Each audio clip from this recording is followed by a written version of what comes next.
This is the 2027 Mercedes GLE Coupe, the deep facelift of so popular SUV coupe by Mercedes.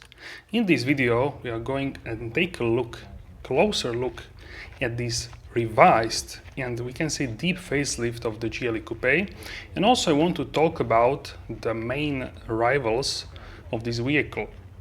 So let's start with the walk around, and you can see the beautiful shape of the GLE Coupe. If you are not aware, this is the more floating shape of the GLE. There is also GLE SUV, which is more traditional SUV in the back. So the front is the same design, but the back is on the SUV larger, on the Coupe is more smooth.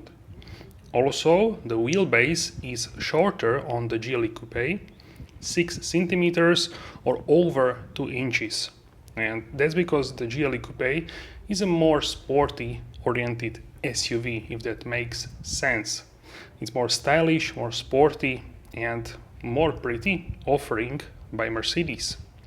Also, straight away we can see the new distinctive design features of the GLE Coupe, which are these tail lamps in the LED form of stars, which are in the logo of the Mercedes.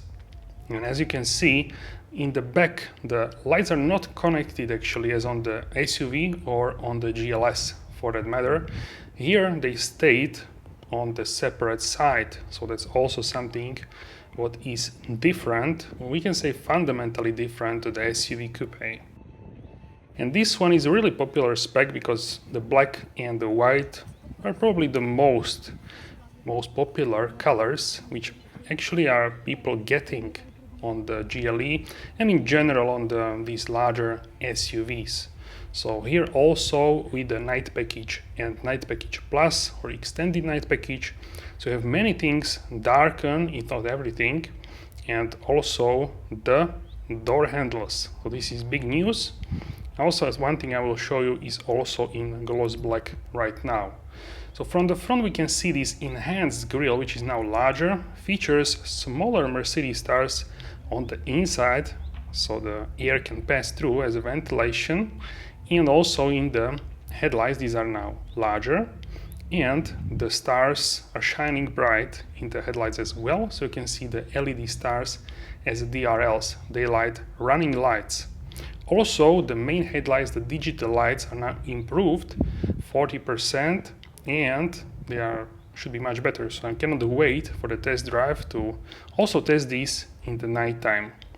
The grille is here with dark chrome, which actually is darkened because of the night package plus. Also these two stripes you can see in these design vents, and also these A-wing style shaped on the lower section of the front fascia.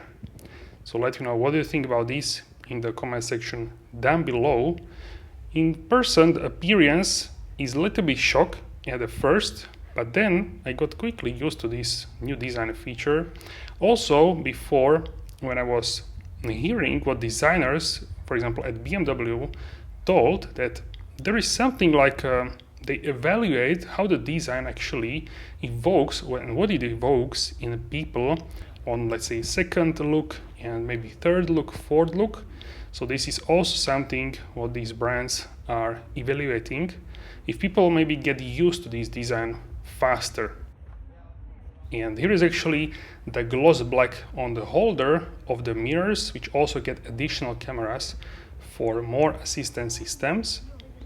And I want to talk about now about the rivals. So the X6, according to the rumors, should arrive in about April 2028. So that's about 2 years, and yeah, it's pretty far away, we can say. 2 years still waiting for the X6.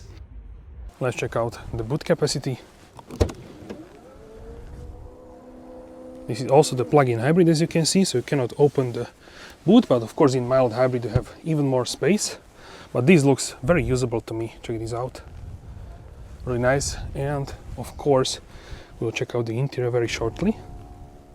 Of course it's electric, you can close it or you can kick under like we know from the Mercedes. or you can just press and it will of course close. Let's go ahead and check out the interior. But can you see here? It's not black, this is a dark chrome. So this is really beautiful dark chrome and body color on the lower side. This is what we wanted to see, and it is here. The second main rival is actually the Audi Q8, which is unknown when it will arrive with the new generation.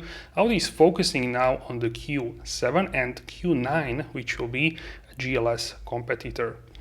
So here in the GLE Coupe you have over 3000 revised parts or new parts. So this is 40% of the vehicle is actually new.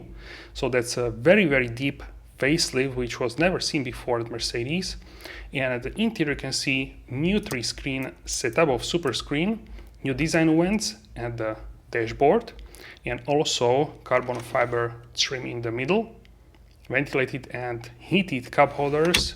Physical buttons are staying here with the touchpad, also physical buttons for the AC, and Mercedes listened to the feedback of customers and they actually came back, they returned the physical buttons on the steering wheel, this volume roller and rocker for the cruise control.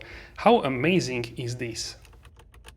And check out the sunroof. You can also open it for the ventilation and you can open it for the fresh air. So this is something what we truly appreciate about the Mercedes, that they kept here this really beautiful, and we want fresh air in the vehicle. So yeah, I truly love this system when you can open the sunroof. And this panel from the S-Class is really gorgeous. Check this out. Next level. Of course, here we have the sun visor with mirror. And check out here how fast is the infotainment system. Really fast and floating. I truly dig this. Check out the two-tone, so nice. Let's go ahead and check out the rear section of the new coupe, where the glossy carbon is absolutely fantastic. Let's hop inside. So much space here in the new GLE Coupe, and this is what we get. This is the main star of the show, this new infotainment system. 3 screens, new infotainment system, new layout, and these absolutely gorgeous air vents. Let me know what you think about this. I truly love how this looks in person, and it looks so freshened up. And also you can do so many things like Zoom calls and all kinds of things which you couldn't do before. So now it's also possible in the very familiar and so popular model, which is of course the GLE, and in this case the GLE Coupe. Now let's go ahead and check out the headroom. So in this case we have a nice amount for the coupe, but of course here in the SUV you will get even more space. But to me this is something what I like as a lifestyle vehicle, when you don't necessarily need so much space, but you appreciate that you have everything new in the GLE Coupe.